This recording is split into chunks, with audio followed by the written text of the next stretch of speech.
a carta da alegria, carta aos Filipenses, carta do apóstolo Paulo aos Filipenses. Eu vou expor os versículos 1 e 2.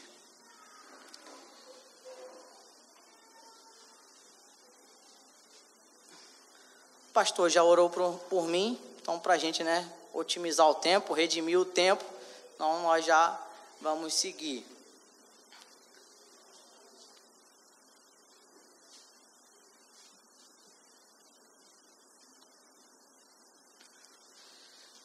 Eu vou expor o versículo 1 e 2, mas primeiro eu preciso contextualizar para os irmãos o que está acontecendo aqui, o que está acontecendo na carta aqui aos Filipenses. Para iniciar, eu queria ilustrar para os irmãos, Certa vez, um dia, eu estava no meu curso de formação de sargento no quartel, e nós ficamos em pé num sol escaldante, temperatura cerca de 36 graus, aquela sensação térmica boa de 40 graus Celsius, e a gente de meio-dia até as 3 horas da tarde, nesse sol, nessa tortura, nesse sofrimento. A partir das 3 horas da tarde, começa-se a marchar, e a autoridade que estava, no bem bom, na sombra e na água fresca, pede que nós marchássemos e, cantasse lá os cânticos que tem, da Marinha, de forma radiante e alegre, depois de todo aquele sofrimento. Fica difícil acatar uma ordem dessa se você olha para o outro lado e vê que quem está dando a ordem está no bem bom, não sabe o que é sofrimento, ele não está sabendo o que é sofrimento. Ele quer a alegria, mas ele botou a gente para sofrer, dessa forma, e ele quer daquele jeito. Você olha para o líder, para a autoridade, e você fala, como é que ele quer isso? Ele não compreende como nós estamos. Da mesma forma, eu poderia dizer que é como se você estivesse, no seu sofrimento, e de alguma forma uma criança de 3 anos virasse para você e fale, seja feliz no sofrimento. Provavelmente você não daria atenção a essa criança, porque você olhar para ela e falar, o que essa criança sabe de sofrimento para falar isso para mim? Ela não sabe nada, ela ainda precisa viver muita coisa. Mas aqui na carta aos Filipenses, nós estamos diante de podemos dizer assim, idoso. O apóstolo Paulo está idoso, é um homem experimentado na fé, é um servo de Deus que já viajou, já pregou, sabe o que é o sofrimento. E então, diante do sofrimento que ele inclusive está vivendo, que no momento em que ele está escrevendo a carta, ele está preso, ele está em sofrimento, e ele diz, sejam felizes. Então aqui sim nós começamos a dar ouvido ao apóstolo Paulo. É um homem idoso, é um homem experimentado, é um homem que sabe o que é sofrer, é um homem que sabe aconselhar, e ele está falando no meio do seu sofrimento, seja feliz. Não é uma pessoa, que está completamente alegre, e às vezes até não sabe te aconselhar, mas não, é um homem que já está em sofrimento e está feliz no meio do sofrimento e está encorajando outros cristãos a serem felizes no seu sofrimento.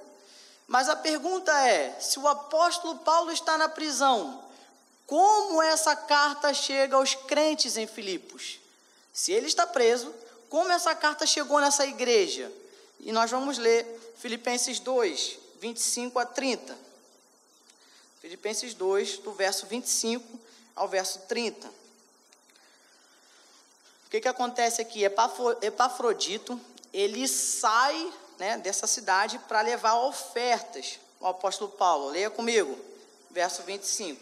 Contudo, penso que será necessário enviar-lhes de volta Epafrodito, justamente porque ele recolheu as ofertas que essa igreja, arrecadou para o apóstolo Paulo, que estava na prisão. Então eles enviaram Epafrodito, para ofertar na vida do apóstolo Paulo, e ele então pensa que é necessário agora trazer de volta Epafrodito. Olha as qualidades aí de Epafrodito: meu irmão, cooperador e companheiro de lutas, mensageiro que vocês enviaram para atender às minhas necessidades, pois ele tem saudade de todos vocês e está angustiado, porque ficaram sabendo que ele esteve doente. De fato, ficou doente e quase morreu. Mas Deus teve misericórdia dele, e não somente dele, mas também de mim, para que eu não tivesse tristeza sobre tristeza. Por isso, logo o enviarei, para que quando o virem novamente, fiquem alegres, e eu tenha menos tristeza. E peço que vocês, a igreja de Filipos, o recebam no Senhor com grande alegria e honrem homens como este, porque ele quase morreu por amor à causa de Cristo, arriscando a vida para suprir a ajuda que vocês não me podiam dar. Interessante que essa palavra ali no verso 26, de angustiado, que ele tem saudade de todos vocês e está angustiado para ver a igreja. Essa palavra angústia aí foi a mesma no grego usada para Jesus quando ele está no Getsemane, ali na agonia. Então, ou seja, tremendo era a vontade desse irmão de retornar à sua igreja. Então, Epafrodito vai, leva as ofertas. Nesse tempo ele fica doente, a igreja fica sabendo, e então o apóstolo Paulo faz com que ele retorne para essa igreja, e ele então retorna com a carta. Imagine esse irmão chegando nessa igreja. É felicidade, a igreja ama esse irmão Epafrodito. A igreja gosta dele. Imagina, chegou na igreja, começa ali aquela comunhão boa que nós gostamos, começa a conversar, os papos, como é que foi a viagem, como é que foi aquilo, como é que está a sua vida, aquela comunhão boa, aquela comunhão que só nós como cristãos sabemos como é que é, papos que só nós temos. E então ele chega na igreja e tem uma carta. E é uma carta também de um grande irmão, amigo desses outros irmãos que estão ali também sentados com ele na igreja. Vamos ler a carta do apóstolo Paulo. A alegria não muda, continua a mesma alegria. Não mudou porque agora vamos ler a carta do apóstolo Paulo. Não, continua a mesma alegria na igreja. Vamos agora ler. Só que para aqueles que têm intimidade com o apóstolo Paulo, eles não vão só ler, é como se eles estivessem na presença do próprio apóstolo Paulo falando com eles. E isso não muda para a gente hoje. Por meio do Espírito Santo, inspirando as Sagradas Escrituras, é como se o Espírito Santo nos tomasse pela mão e começássemos a ter agora a alegria de ouvir. A gente lê o apóstolo Paulo, mas a gente ouve o próprio Deus falando com a gente. É o próprio Deus. Se você tem alguma dúvida a respeito disso, o pastor já pregou, já deu estudo várias vezes falando sobre a inspiração das Sagradas Escrituras. E eu queria ler novamente com você, 2 Pedro. Já era para a gente ter decorado. Eu confesso que eu ainda vou decorar firme. 2 Pedro,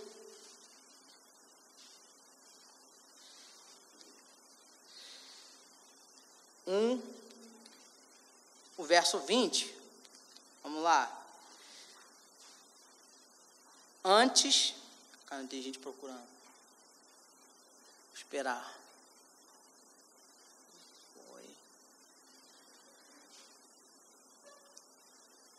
Vamos ler.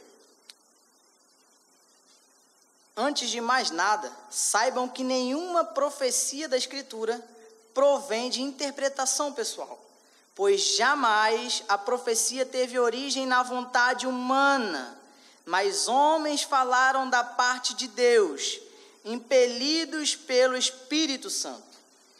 E aqui então nós vemos a autoridade da Escritura sobre ela mesma, e nós podemos avançar em próprio 2 Pedro 3,15, que é quando o apóstolo Paulo vai falar agora do caráter da escrita do apóstolo Paulo como inspirado também. 2 Pedro 3,15. Tenham em mente que a paciência de nosso Senhor significa salvação, como também nosso amado irmão Paulo lhes escreveu, com a sabedoria que Deus lhe deu. Ele escreve da mesma forma em todas as suas cartas, falando nelas deste assunto, Suas cartas contêm algumas coisas difíceis de entender, as quais os ignorantes e instáveis torcem, como também o fazem com as demais escrituras, para a própria destruição deles. Aqui, Pedro, apóstolo, coloca aqui agora, né, a autoridade da inspiração de Deus na escrita do apóstolo Paulo. Então, sim, nós hoje podemos ler o apóstolo Paulo ouvindo a própria voz de Deus. E então nós estamos na cena com Epafrodito, e então ele abre a carta. Então vamos dizer que o próprio Epafrodito está lendo para a gente. E ele começa como? Leia comigo aí o verso 1.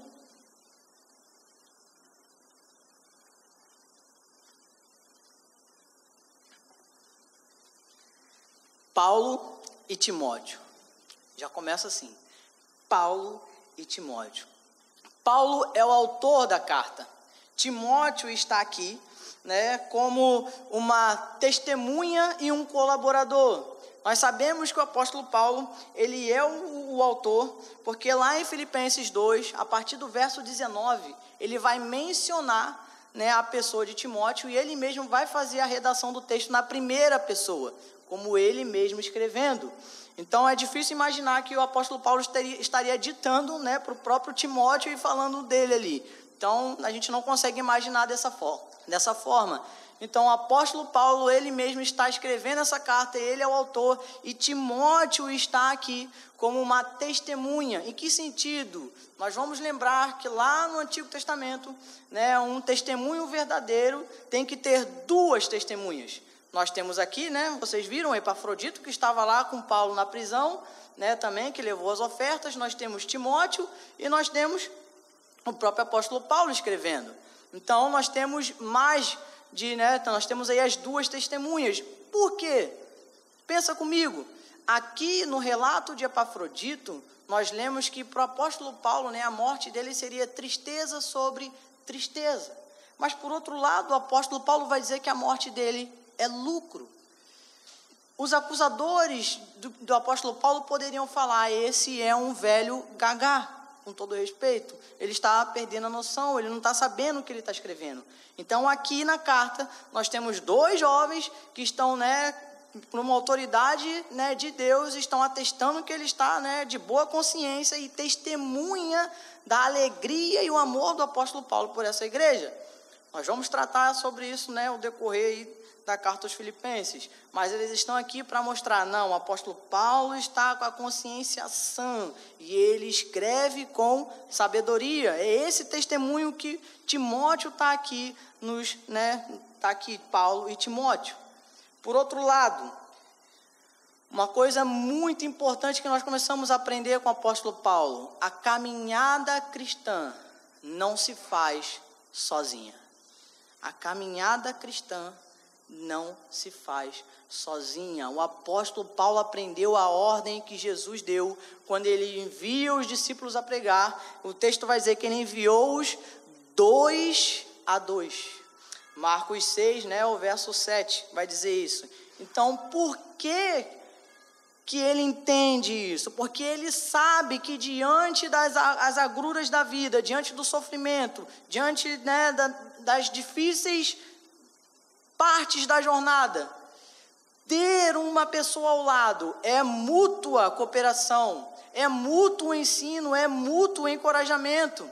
Ele foi nessa expedição, e a gente vê isso lá no final, lá no início do capítulo 16 de Atos, em que ele vai com Silas, ele deixa Barnabé e ele então vai com Silas. Timóteo vem junto também, ele encontra Timóteo, se afeiçoa a Timóteo, traz Timóteo junto com ele também para Filipos, né? Até então não seria o destino de Filipos, mas vem com ele para a viagem, e então ele vai obedecendo ao que Jesus falou, vai pregar, vai de 2 em 2, e então eles são o quê? Açoitados, né? Eles são presos, e aí o que acontece nisso tudo? Eles estão em par, tanto Paulo quanto Silas, e eles estão cantando e orando na prisão. É para isso que serve o discipulado, para isso que serve uma outra pessoa ao seu lado, que não seja somente Tiago, que não seja somente irmão Robson, mas que seja o irmão Robson e uma outra pessoa, que seja o irmão Tiago, uma outra pessoa, que seja o irmão Andrei e uma outra pessoa ao lado. Por quê? Porque em momentos difíceis, esses irmãos nos encorajam. Esses irmãos, são eles que vão orar conosco, são eles que vão cantar conosco, mesmo no meio do sofrimento. Perceba que não existe um tempo para fofoca aqui. Não tem tempo para ficar falando da vida alheia, de dentro da igreja, dos irmãos da igreja, não. É um tempo de mútua cooperação, de trabalho forte na casa do Senhor, de trabalho em prol da edificação da igreja. E em momentos de dificuldade, o que nós fazemos? Cantamos e oramos, ou seja, encorajamos, ficamos alegres no meio das adversidades.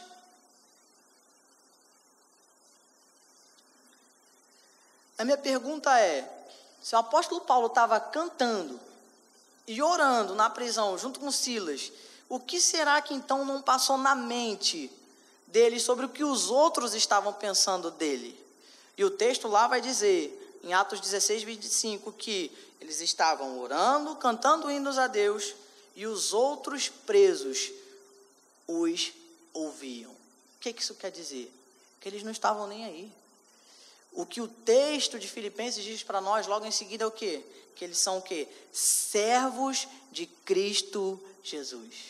O que aqueles outros presos vão olhar para Paulo e Silas na prisão vão dizer?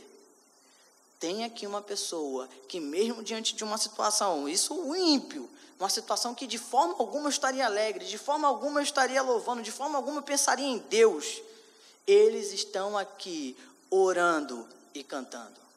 Eles provam que eles são servos de Deus, que eles são escravos de Deus, que eles não são escravos da opinião dos outros, que eles não são escravos da opinião alheia. Na teologia a gente costuma dar um nome um pouquinho mais bonito para isso, se chama temor aos homens. Ou seja, o que será que aquela pessoa vai pensar de mim? Se eu fizer isso, aquilo, isso aqui é fiel, né?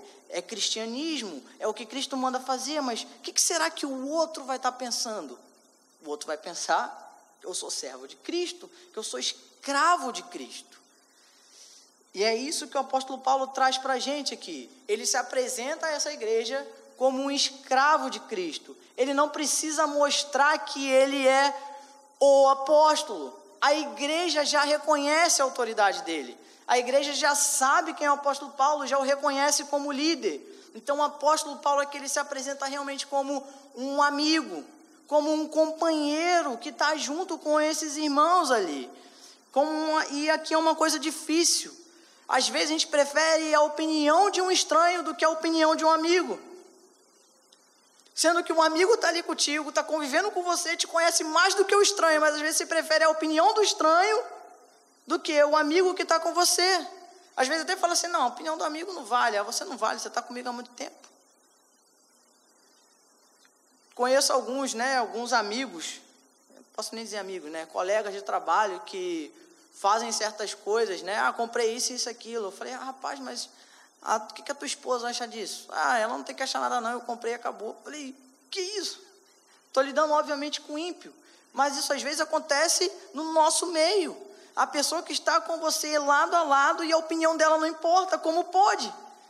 Se ela está junto com você, tanto na alegria quanto na tristeza, a opinião conta. Entendeu? Com certeza ela sabe das suas lutas. O seu amigo sabe das suas lutas também. Então, sim, a opinião de quem está próximo conta. E poderíamos dar outros exemplos. Pessoas que vão começar um relacionamento com uma outra pessoa que nem conhecem, não cultivam nenhuma amizade. Não, mas no lado incrédulo, pensa assim, se tem uma figura, vamos dizer assim, masculina, mas é gay, aí tem, vamos dizer, a pessoa, o homem, masculino, aí você está sempre conversando com a menina. Aí ele virou o quê? Virou um amigo gay, Aí vai ter relacionamento na igreja, traz e transporta esse pensamento. Se é homem e é amigo, virou o amigo gay. Não, ele é meu amigo. Não. Continue cultivando a amizade e veja se realmente né, vocês vão ter um relacionamento. Não, aí então namora com outro cara de uma outra igreja que você não sabe nem como é que é, né? Vem daqueles mistérios doidos que a gente sabe, como a gente já falou aqui, fica no sal grosso, né? Quer ficar expulsando demônio para todo que é lugar da parede. Ah, não, mas ele é cristão firme. Aí não conhece nada da pessoa, tem 2 minutos de vida, começa a se relacionar. Não. Cultive uma amizade. Cultive uma amizade. Amigos são importantes, tanto numa construção de solteiro, quanto numa construção de casados. Mantenham-se amigos. O apóstolo Paulo tem companheiros de lutas. Tem. Nós vemos aqui Paulo Timóteo, e agora ele se mostra como um servo. Um servo. É bem difícil lidar com isso se a gente estiver, né, com outras pessoas. Você falar, eu sou escravo de Cristo. Escravo? Como assim escravo? Ser escravo não é tão ruim? Então eu diria, depende de quem você é escravo. Eu posso dizer que eu sou escravo de Cristo e o meu rei é a favor da vida. E por ele ser a favor da vida, eu sou contra o aborto. Olha como é que é o meu rei. O meu rei, ele é bondoso. O meu rei, ele é o quê? Amoroso. Mas, irmão Tiago, cadê os argumentos, né, filosóficos? Cadê os argumentos rebuscados? Eu não sei, mas como escravo de Cristo, a minha mente, o meu coração, ele é cativo ao Senhor. E a única coisa que eu sei responder é que o meu rei, antes que eu me formasse, ele já me conhecia. É isso que eu sei. E o meu pensamento é cativo a isso. Eu sou escravo dele. É espantador você falar isso fora das nossas 4 paredes aqui. E se você sabe argumentos filosóficos, muito bom. Continue estudando. Mas saiba que até os seus argumentos filosóficos devem ser escravo de Cristo. Todo o nosso pensamento, o nosso coração, as nossas vontades devem ser escravas de Cristo. Tem pessoas que são escravas do celular. Manda mensagem para uma outra pessoa, se não responder, em menos de 1 minuto já está arranjando uma briga, está arranjando uma guerra. O celular fica um braço de distância. Escravos do celular, né? Posta qualquer coisa, qualquer fotinho, postou uma selfie e fica ali observando. Em quantos minutos vai ter uma curtida? Entendeu? E aí fica ali. Nossa, passou 1 minuto, nenhuma curtida. 2, 3, aí, opa, uma curtida. Mas uma curtida, mas nenhum comentário? Não tem nenhum comentário. Oh, legal, que bonita, que felicidade. Não tem nada. Escravos do celular. Que sejamos, meus irmãos, escravos de Cristo. Que oremos, né? Porque o nosso rei, ele é todo bondoso, ele é todo amoroso, todo misericordioso, todo gracioso. A esse rei, sim, eu quero ser escravo. Por que não? A esse rei eu quero ser escravo. Fizeram uma acusação ao apóstolo Pedro, e era num contexto de traição, né? Jesus falou que ele ia trair, só que a acusação que fizeram a ele foi: o seu modo de falar o denuncia. Ou seja, de tanto conviver com Jesus, o modo do apóstolo Pedro falar já era parecido com o do próprio Jesus. Óbvio que ele negou isso, mas isso é um elogio. Que esse elogio também seja feito ao nosso respeito, meus irmãos. Porque o nosso apóstolo Paulo está preso pelo seu modo de falar. Ele é um prisioneiro. Ele é um escravo da paz, da mensagem da paz, numa prisão. Que possamos orar nesse sentido. Que possamos viver um reino de paz no meio de um mundo tão corrupto e caótico, confuso como o nosso. Para quem o apóstolo Paulo está escrevendo? Para quem? Vem logo em seguida. A todos os santos em Cristo Jesus. Perceba que o apóstolo Paulo aqui, ele quer que todos os que estão na igreja aprendam o que ele está escrevendo. A todos os santos. O apóstolo Paulo está falando com a igreja. Ele não está falando com o mestre, não está falando com aqueles que pregam, não está falando com aqueles, que estão no louvor. Não, ele está falando para toda a igreja. O apóstolo Paulo e as escrituras nos ensinam que toda a igreja deve aprender da palavra. O apóstolo Paulo quer que todos aqui ouçam o que ele quer dizer. Todos da igreja precisam ouvir o ensino agora que ele vai transmitir pela sua carta. Então ele está falando a todos os santos. O corpo aqui, Paulo está falando aos santos no plural, então ele está falando à igreja, o corpo que é ligado ao cabeça. Jesus é santo, ele é o cabeça. Ele está mostrando para nós, como nós somos vistos pelos olhos da graça de Deus, santos. Deus nos presenteia agora com um título e um caráter que pertencem a ele, santo. Então ele não está falando aqui a ímpios, a incrédulos, ele está falando a igreja reunida santos. É uma posição que ele nos dá agora, um presente que ele nos dá, uma posição diante do trono da graça, santos.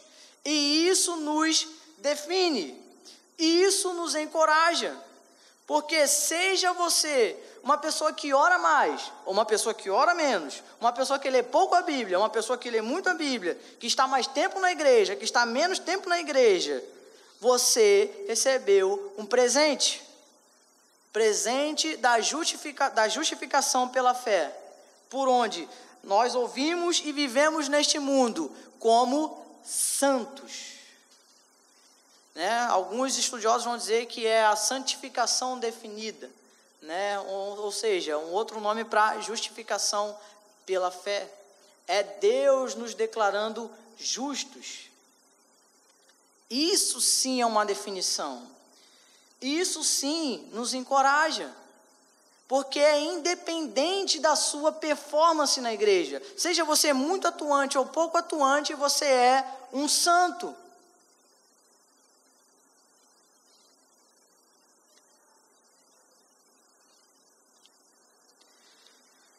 Não é como a igreja católica pensa, Fiz muitas coisas boas, muitas obras boas, sou santo, vou ser canonizado. Não. O texto diz que é o quê? Em Cristo Jesus. É na obra de Cristo. É na obra de Cristo que nós descansamos e então recebemos esse presente. Santos. Santos. É pela obra de Cristo, não é por fazer caridade, não é por sair por aí, distribuindo um monte de material escolar, distribuindo um monte de panetone. Não. É pela obra de Cristo. E por que isso é importante para nós, esse adjetivo, esse elogio, esse presente?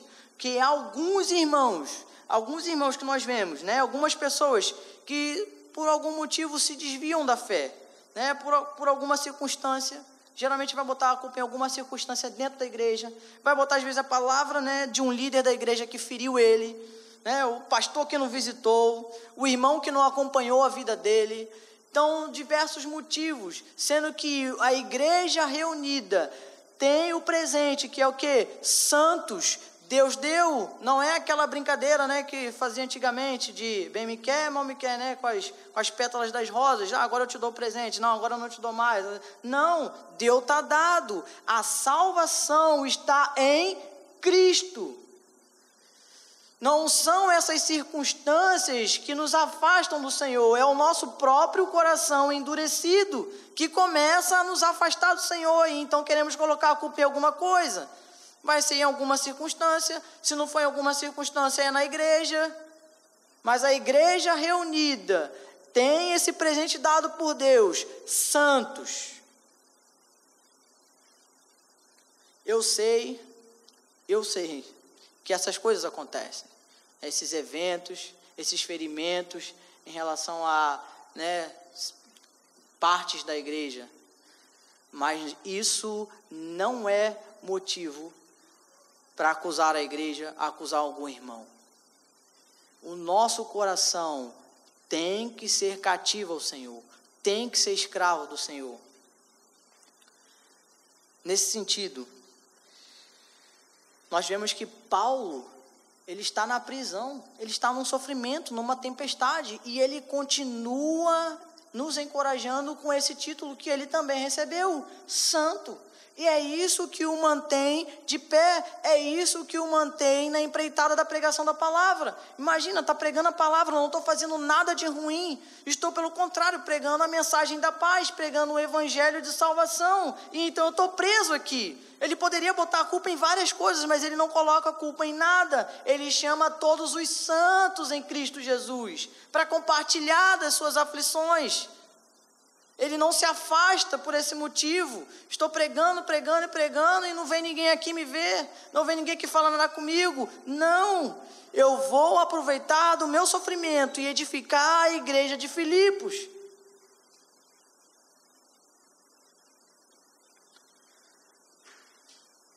E é bom fazer agora o contraponto, que eu falei da santificação definida, que nós somos santos, e isso é o próprio Deus falando. Por outro lado, nós temos a santificação progressiva. Nessa é onde você se sente pecador.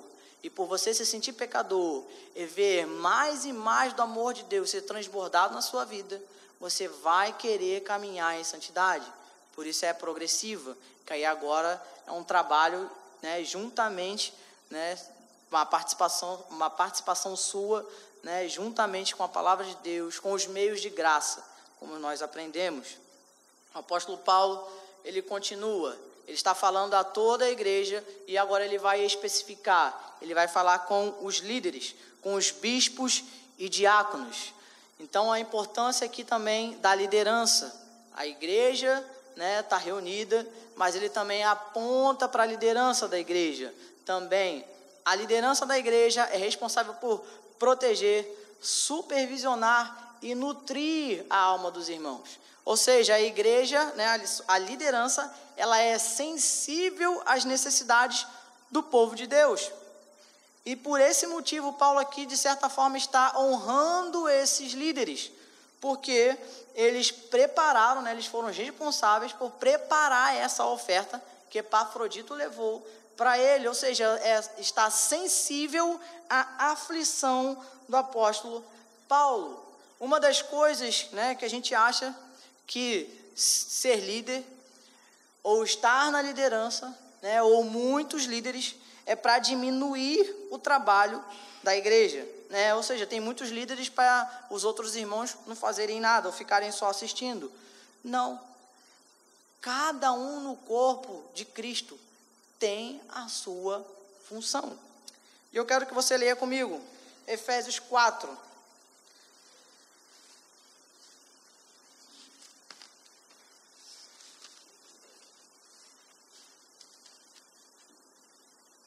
A partir do verso 12. Então, vamos ler o 11. Efésios 4, 11.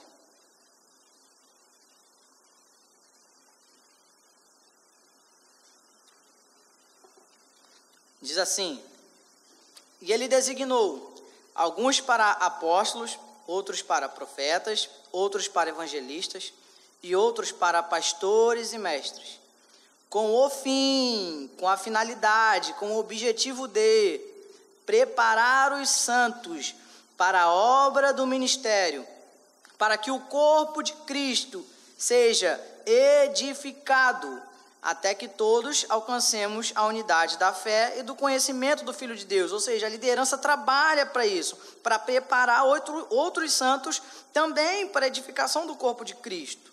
Segue o texto.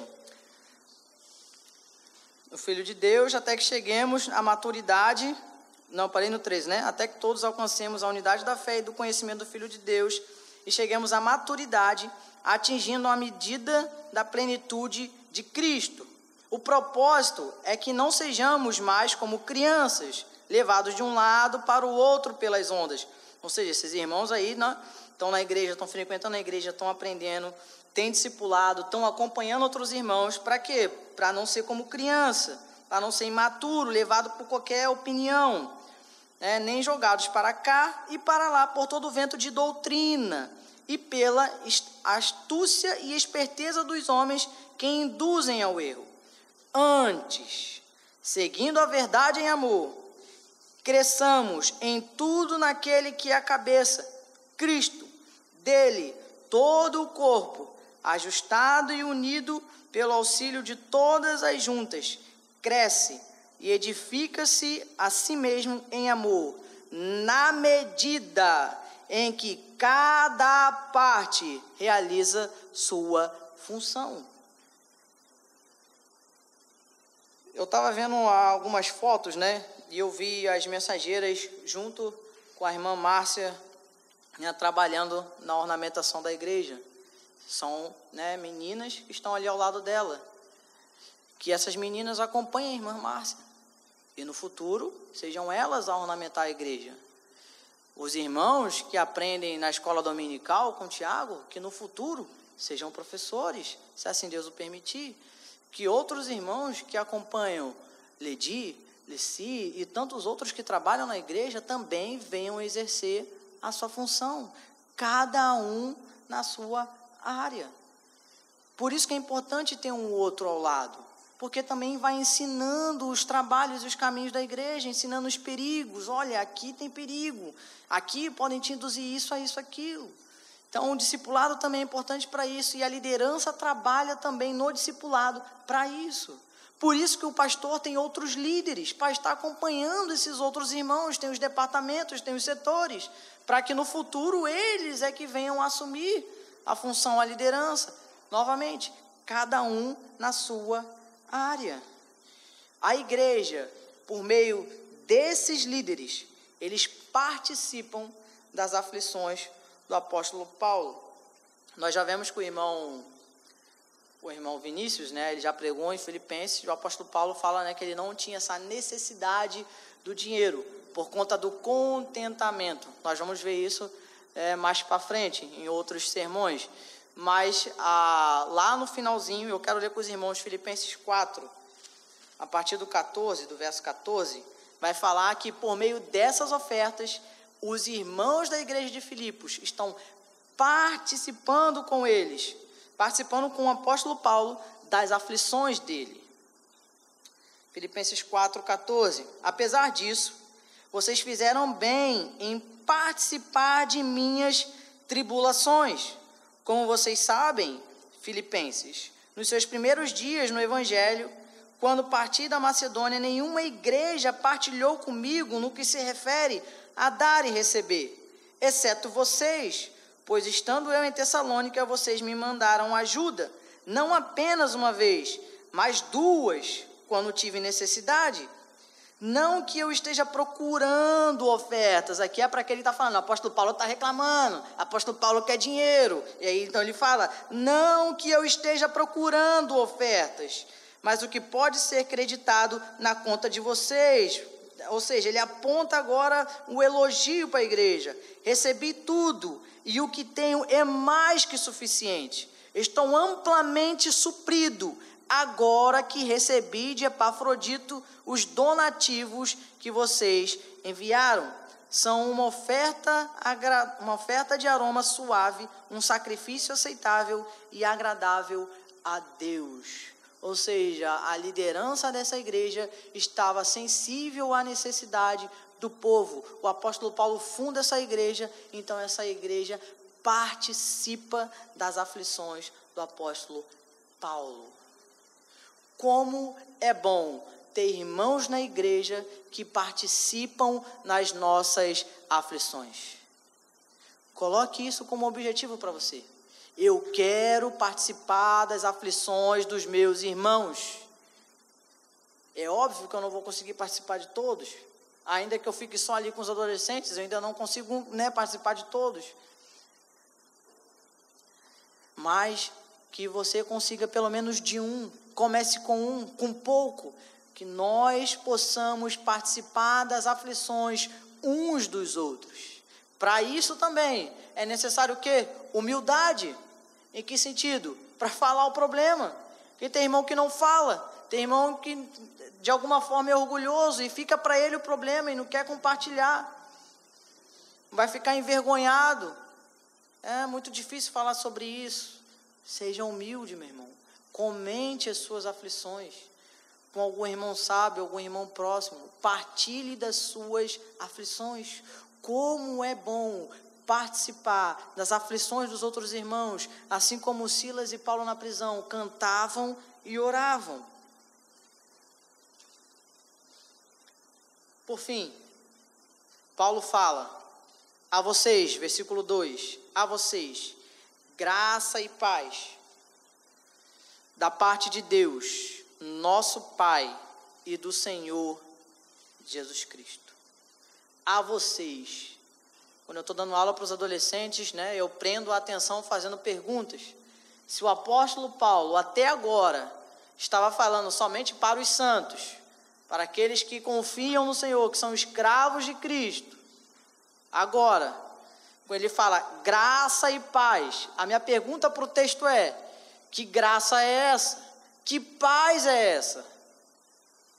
Às vezes vale um açaí. Então, que graça é essa? É a graça salvadora? Ele já está falando para os salvos. Então, que graça é essa? A paz não é uma paz de inimigos de Deus, porque ele está falando com os salvos, então já não são inimigos de Deus. Que paz é essa? Na Escritura nós vemos três paz, vamos dizer assim: a paz de Deus, a paz com Deus e a paz com todos.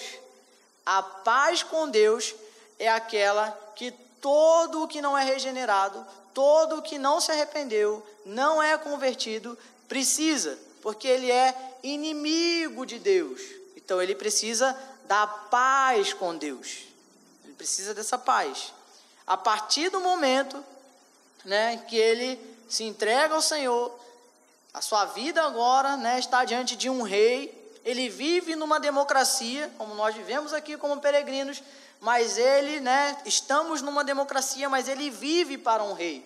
Estamos aqui num período transitório passageiro, em que estamos numa democracia, mas vivemos para um rei. A vida agora pertence ao rei. A partir do momento em que ele experimenta a paz com Deus, agora ele vai viver a paz de Deus. Ele vai desfrutar desse relacionamento de paz. Outro desafio para nós: promova a paz. Se você é um santo, promova a paz. Não promova a guerra dentro da igreja. Por qualquer motivo, às vezes está brigando com outro irmão. Deixa eu só te mostrar aqui o que o texto quer dizer. Graça é uma saudação tipicamente grega. A paz do hebraico, que é o correlativo aqui no grego, é o shalom. Se você vai numa sinagoga, se você chegar lá, hoje já não dá, mas se você chegasse ontem de tarde, ou na sexta-feira, na parte da noite, você cumprimentaria como? Shabbat Shalom. Você cumprimentaria dessa forma. Aqui nós falamos a paz do Senhor, a paz de Deus, Deus te abençoe. Lá é Shabbat Shalom, ou seja, ele está cumprimentando o outro lado também. Porque nós vemos que na igreja tem os gentios, de origem helênica ou grega, e nós temos os judeus também que estão se convertendo. E aí tem às vezes discussões, debates grandes, que às vezes acontece guerra entre a igreja. Nós sabemos que o apóstolo Paulo é de origem judaica. Imagina se ele só cumprimenta só os de origem judaica, tá vendo? O apóstolo Paulo só quer conversar com os dele. O apóstolo Paulo aqui, ele cumprimenta os de origem grega e os de origem judaica.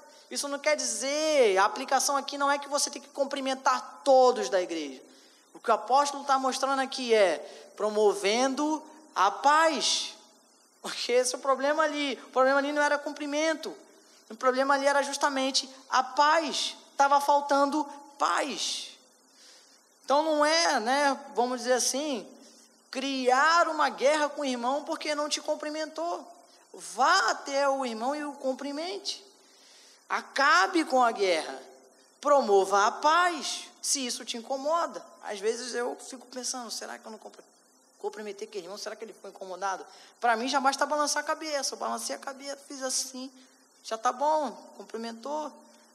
Agora, tem irmãos que tem que apertar a mão, abraçar, ter aquela conversa mais longa, senão não falou comigo, fiquei chateado. Tudo bem, compreendo, mas não faça guerra por isso. Não acabe com o relacionamento por causa disso. Promova a paz. Podemos falar também de outras situações, irmãos que possuem algumas visões distintas em relação a áreas da teologia, seja um que não acredita na contemporaneidade dos dons e outros que acreditam. Continue mantendo a amizade, não promovam racha por causa disso. Promovam a paz. O apóstolo Paulo está se direcionando a todos. A graça para os gregos, paz para aqueles que são de origem judaica. Tente se relacionar com todos de forma amorosa, promovendo a paz. Só promove a paz quem é santo. Certo dia eu fui no mercado, que aquilo ali me escandalizou de certa forma. Fui no mercado, uma mulher, uma senhorinha, inclusive uma senhorinha, meteu a mão na fruta primeiro do que a mais jovem. A mais jovem meteu a mão em cima da dela. Rapaz, mas isso é uma discussão no mercado que todo mundo ficou olhando. Você é mal educada, que não sei o quê, quis pegar a mesma fruta que eu. E rapaz, que isso? Estou andando no trem, um homem esbarrou no ombro do outro, já é motivo de quebrar tudo. Só promove a paz quem é santo. O cristão promove a paz. Interessante que o apóstolo Paulo está pegando, trazendo para nós. O apóstolo Paulo está pegando ali uma parte final da vida de Jesus, em que ele vai fazer uma oração sobre unidade, que já é a introdução aqui dos temas que vão vir na carta. A unidade na igreja. Para ter unidade na igreja tem que ter paz. Então ele pega uma oração de Jesus. E para encerrar, eu gostaria de ler com vocês João 17, a partir do verso 20.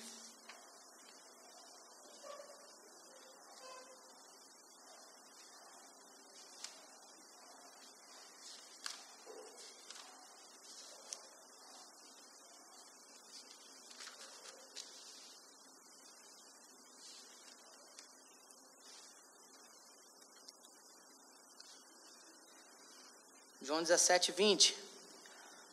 Presta atenção no texto bíblico. João 17, 20. Diz assim: minha oração não é apenas por eles, rogo também por aqueles que crerão em mim, por meio da mensagem deles, para que todos sejam um. Pai, como tu estás em mim e eu em ti, que eles também estejam em nós, para que o mundo creia que tu me enviaste.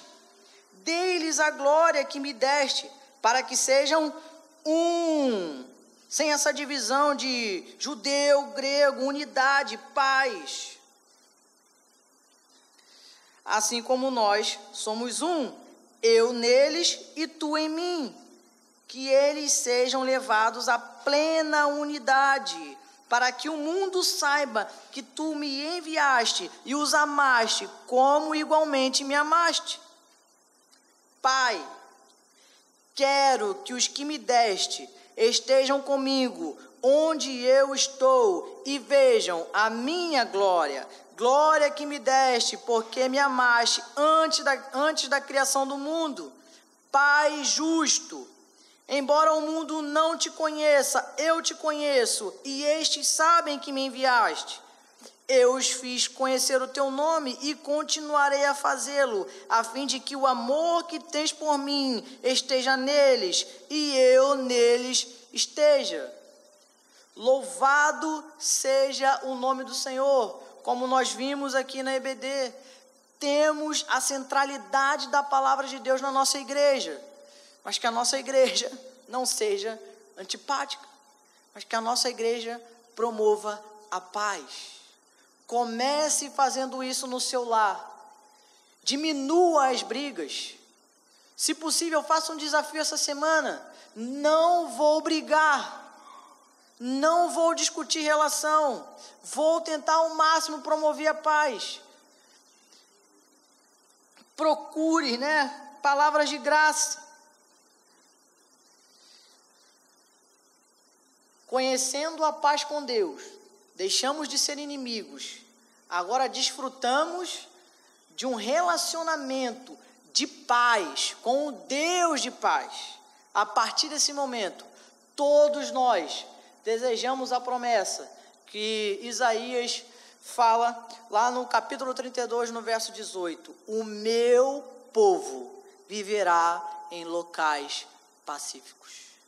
Todos nós, com certeza que os santos almejam a glória eterna, almejam estar com seu Salvador. Lá o local é pacífico. Comece a viver, a degustar desse relacionamento que a paz de Deus e o Deus da paz tem com você. Comece a viver aqui, para ser mais prazeroso ainda na era por vir. Comece a promover a paz. Nossa igreja está completando 25 anos. Que seja o nosso desafio promover a paz entre os irmãos. Que seja o nosso desafio participar das aflições dos nossos irmãos também. É a minha oração. Vamos orar? Senhor, nos ajude, Pai. Nos ajude. Porque o nosso coração é o mais inclinado a trazer problemas. O nosso coração, se não for o Senhor, se não for a Tua graça, a graça que sustenta, a paz que nos consola, se não for isso, Senhor Deus, não conseguimos viver unidade entre nós. Nos ajude, Pai, a enxergar a Tua graça e a Tua paz, que é o alicerce da nossa vida. Não é somente a saudação do apóstolo Paulo, mas é o alicerce da nossa vida, onde devemos caminhar como santos. Louvado seja o Teu nome, Senhor, porque o Senhor nos presenteou com algo que nos define diante do Senhor, diante do trono da Tua glória, da Tua graça. Santos. Que eu não venha, e nem os meus irmãos venham se entristecer por performances, seja no trabalho, seja na igreja, mas que venhamos, Senhor Deus, saber que somos santos, amados diante do Senhor. E em resposta a toda essa graça e essa paz, nós queremos também manifestar graça e paz aos outros irmãos nossos, aos nossos companheiros de lutas, aqueles que estão conosco, aqueles que ouvem o nosso sofrimento aqui nos corredores da igreja, que possamos saber encorajá-los, que possamos promover a paz entre nós, que seja uma comunhão alegre, de risos, de choros, mas tudo sabendo que o Senhor está conosco, de que é a graça do Senhor que nos basta, que é a graça que nos sustenta, e é a paz que consola o nosso coração. É o que eu te peço e te agradeço, em nome de Jesus. Amém.